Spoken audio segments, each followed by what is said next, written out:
¿Le ha pasado que tiene mucho de una misma cosa, pero que uno es su favorito? Con los zapatos, con las zapatillas, tal vez con algunas de sus blusas o camisas, tal vez con sus polos, libros e incluso tal vez algunas comidas o bebidas. A otros es incluso los lugares. Estoy completamente seguro que sí. Incluso algunos pueden hacerlo también con carros, con casas, con celulares o incluso con personas. Puede tener muchas personas a las cuales acudir, pero lo hace a uno o a una en especial. Y porque eso es una realidad entre nosotros los seres humanos, tristemente hemos hecho lo mismo con Dios. Pensamos que pueden haber muchos dioses en nuestra vida. Pensamos que no pasa nada si tenemos en nuestra vida a Dios y a la vez a dioses falsos, o como también la Biblia lo llama, ídolos en nuestros corazones. Y hoy por hoy el cristiano se encuentra pensando que puede hacer eso mismo con Dios, que puede hacer eso mismo a Dios, de ponerlo como opción dentro de las muchas que ya tiene, de no ser el único Dios en su vida, sino uno de muchos. Y encontramos hoy en día el corazón de los hijos e hijas de Dios lleno de ídolos, teniendo a toda cosa, persona, prenda, diversión e incluso pecados en el lugar que solo le corresponde a Dios. Encontramos a adolescentes creyentes que ya teniendo a Dios en su vida, tienen a artistas mundanos en sus corazones, tienen a canciones mundanas en sus corazones, tienen diversiones pecaminosas en sus corazones, porque piensan que Dios es uno de muchos y que no es necesario que solo sea Dios el Dios de sus vidas. Y por eso, hoy en día, los adolescentes creyentes están como están, tras la corriente de este mundo, con las modas desde el hablar hasta el vestir, porque en sus vidas Dios es uno de muchos. Encontramos jóvenes que tienen a una señorita o las señoritas a un joven en sus corazones en lugar de Dios, que tienen a sus estudios, que tienen su trabajo e incluso a su familia en el lugar de Dios. Se encuentran cobijando pecados en sus corazones porque piensan que Dios es uno de muchos. Los adultos creyentes teniendo a sus hijos como ídolos en sus corazones porque por eso no les instruyen conforme a la palabra de Dios, porque le dice la palabra ofende a mis hijos, como a la mayoría de creyentes. Entonces, no los corrigen. Los dejan andar en sus propios pecados.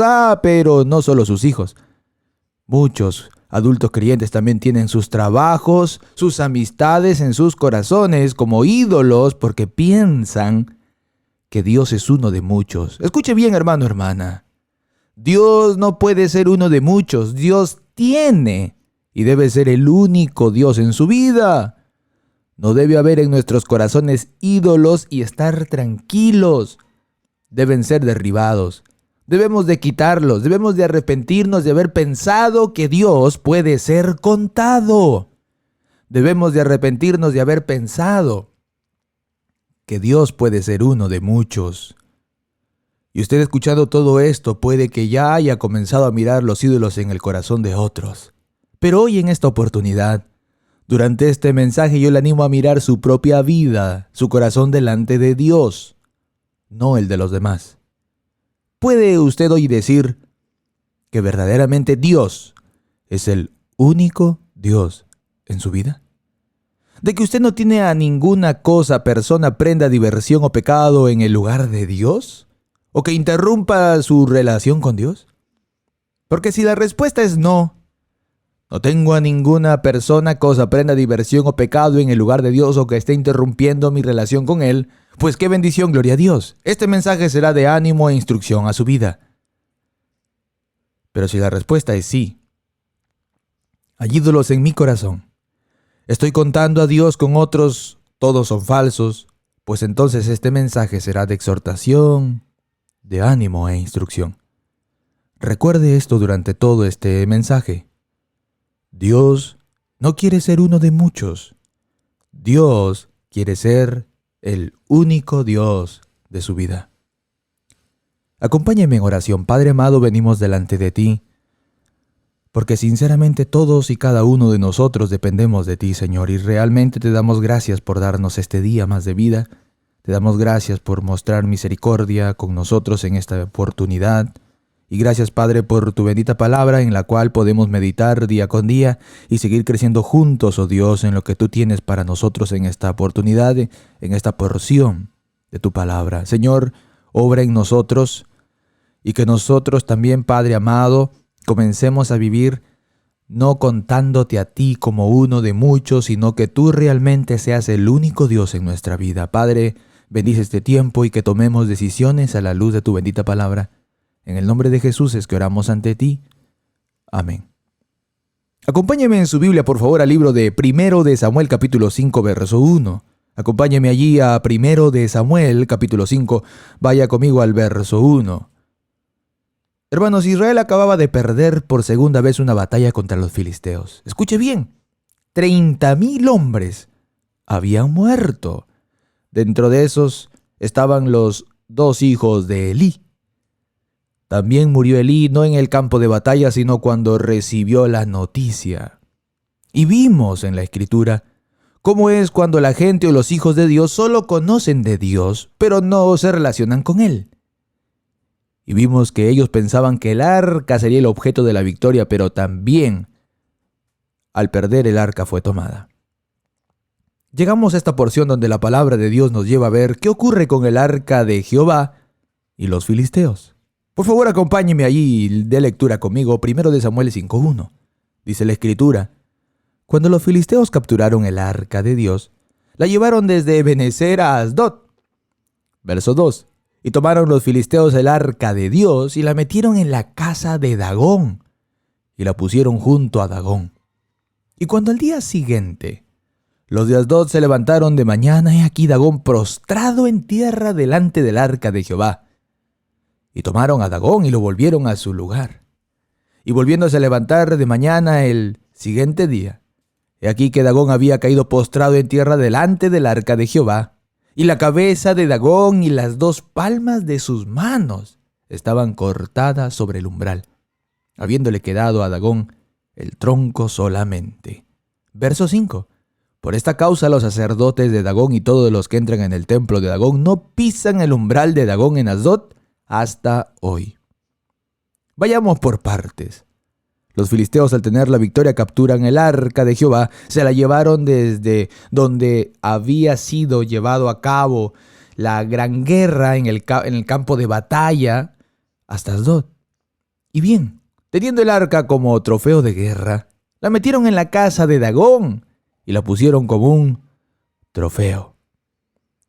¿Qué estaban diciendo con esta acción? Sino que el Dios de los hebreos, aquel que había sacado a ellos con mano poderosa de Egipto, había sido hecho vencido y nada, insignificante delante de uno de sus dioses, Dagón.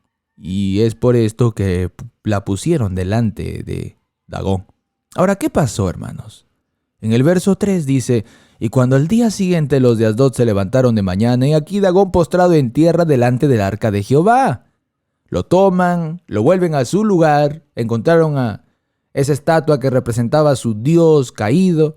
Verso 4, al día siguiente, cuando entran en la mañana, otra vez Dagón estaba postrado delante del arca de Jehová, pero en esta ocasión ya no tenía ni la cabeza, ni sus 2 palmas de sus manos estaban cortadas sobre el umbral y solo le quedó el tronco. Y ahora en el verso 5 se nos dice que por esa razón los sacerdotes tenían todos temor de cuando entraran en el templo de Dagón. Ya nadie quiere pisar ese umbral hasta hoy. ¿Qué se nos está diciendo en esta porción de la Escritura, hermanos? Sino que solo hay un Dios. Recuerde eso. Dios no puede ni debe ser comparado. Y si es comparado o si es contado en igualdad con otros supuestos dioses, esto es lo que Dios hará. Dios hará entender que solo hay un Dios. Mira el verso 6. Y se agravó la mano de Jehová sobre los de Asdod, y los destruyó y los hirió con tumores en Asdod y en todo su territorio. Hermanos, mire, no puede ni debe haber otros dioses en nuestra vida, sino solo Dios. Los filisteos pensaron que el Dios verdadero podía ser contado con sus dioses.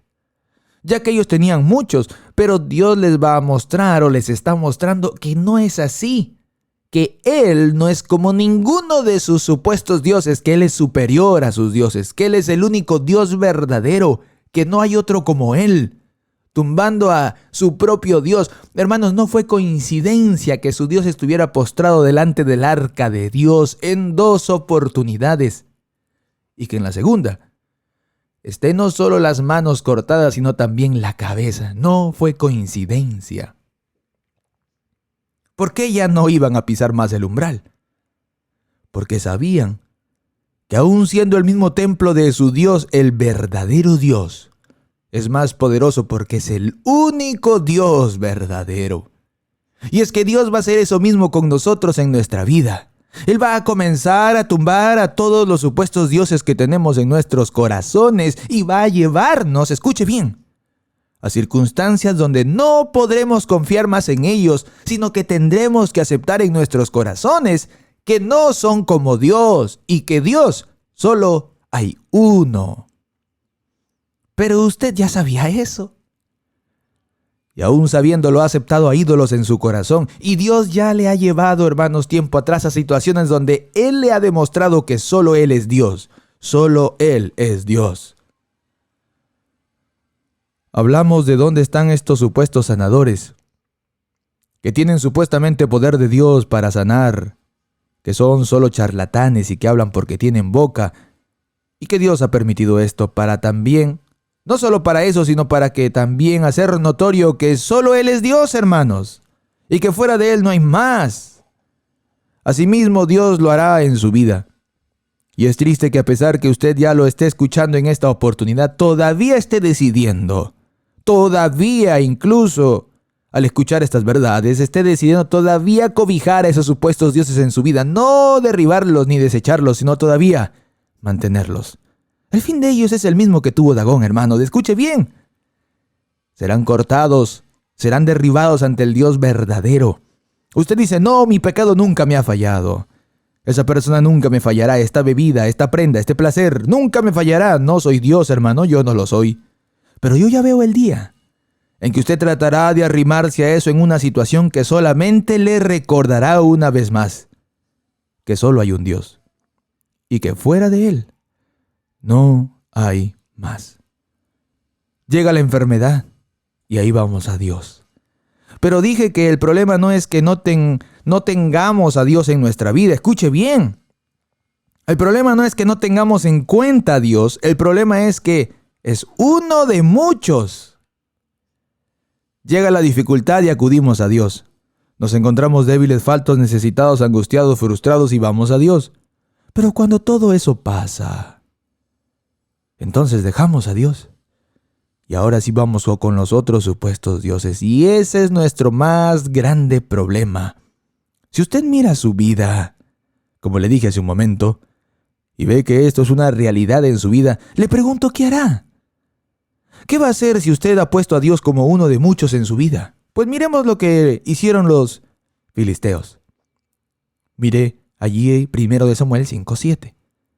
Y viendo esto, los de Asdod dijeron, no quede con nosotros el arca del Dios de Israel, porque su mano es dura sobre nosotros y sobre nuestro Dios Dagón. Convocaron pues a todos los príncipes de los filisteos y les dijeron, ¿qué haremos del arca del Dios de Israel? Y ellos respondieron, pásese el arca del Dios de Israel a Gat. Y pasaron allá el arca del Dios de Israel. ¿Qué hicieron ellos? Viendo que Dios debería ser el único y que no debe ser contado como uno de muchos, en vez de deshacerse de Dagón, se deshicieron de Dios.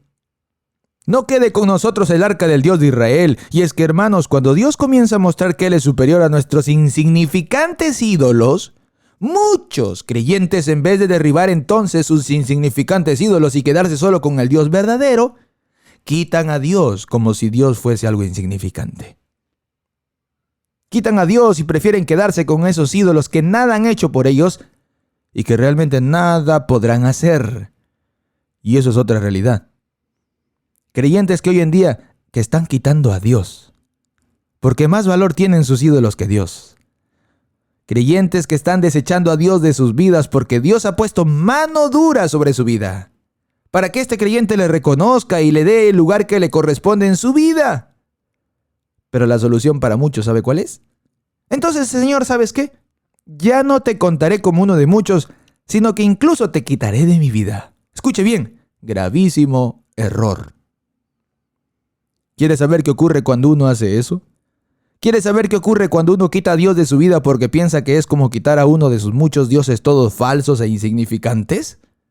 Mire el verso 9. Y aconteció que cuando la habían pasado a Gat, la mano de Jehová estuvo contra la ciudad con gran quebrantamiento y afligió a los hombres de aquella ciudad desde el chico hasta el grande y se llenaron de tumores. Esta ciudad ahora tiene la oportunidad de poner a Dios como su Dios verdadero, de reconocerle como el único. Pero no fue así. Y Dios los quebrantó con gran quebrantamiento y los afligió, hermanos, dice, desde el chico hasta el más grande. ¿Y qué pasó? Verso 10. Entonces ellos enviaron el arca de Dios a Ecrón. Y cuando el arca de Dios vino a Ecrón, los ecronitas dieron voces diciendo: han pasado a nosotros el arca del Dios de Israel para matarnos a nosotros y a nuestro pueblo. Los de Gad lo mandan a Ecrón y los de Ecrón al ver esto dicen: pero hermanos, ¿por qué dijeron eso de matarnos? Porque ellos también no iban a reconocer a Dios como el único Dios en sus vidas, sino como era uno de muchos. Y mira el verso 11, entonces enviaron y reunieron a todos los príncipes de los filisteos diciendo: enviad el arca del Dios de Israel y vuélvase a su lugar. Y no nos mate a nosotros, ni a nuestro pueblo, porque había consternación de muerte en toda la ciudad, y la mano de Dios se había agravado allí.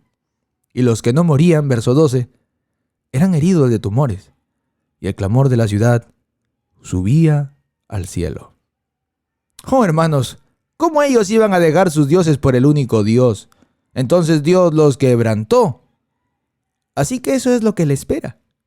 Aquellos que cuentan a Dios como uno de muchos y por eso entonces lo desechan de su vida. Eso es lo que le espera. Quebranto y más quebranto. Pero sin embargo el verso 11 nos da una clave. Verso 11 dice: y enviaron y reunieron a todos los príncipes de los filisteos diciendo: enviad el arca del Dios de Israel y vuélvase a su lugar. Que regrese el arca a su lugar. Presten mucha atención. Si Dios le ha mostrado que usted lo cuenta a Él como uno de muchos, no lo deseche a Él. No lo deseche a Él. Póngale en su lugar. Dele a Dios el lugar que le corresponde en su vida. Esa fue la solución. Esa es la solución. Dios debe y tiene que estar en el lugar que le corresponde en nuestra vida. Porque cuando eso no es una realidad en cada uno de nosotros, Dios nos lo dejará saber. Y cuando Él nos lo haga saber, no lo desechemos. Todo lo contrario, arrepintámonos y pongámosle en el lugar que le corresponde. Porque Dios no quiere ser uno de muchos, hermanos, en su vida. Él quiere ser el único Dios en su vida. Le comencé preguntando: ¿puede usted decir hoy que verdaderamente Dios es el único Dios en su vida? ¿De que usted no tiene a ninguna cosa, persona, prenda, diversión o pecado en el lugar de Dios? ¿O que interrumpa su relación con Dios?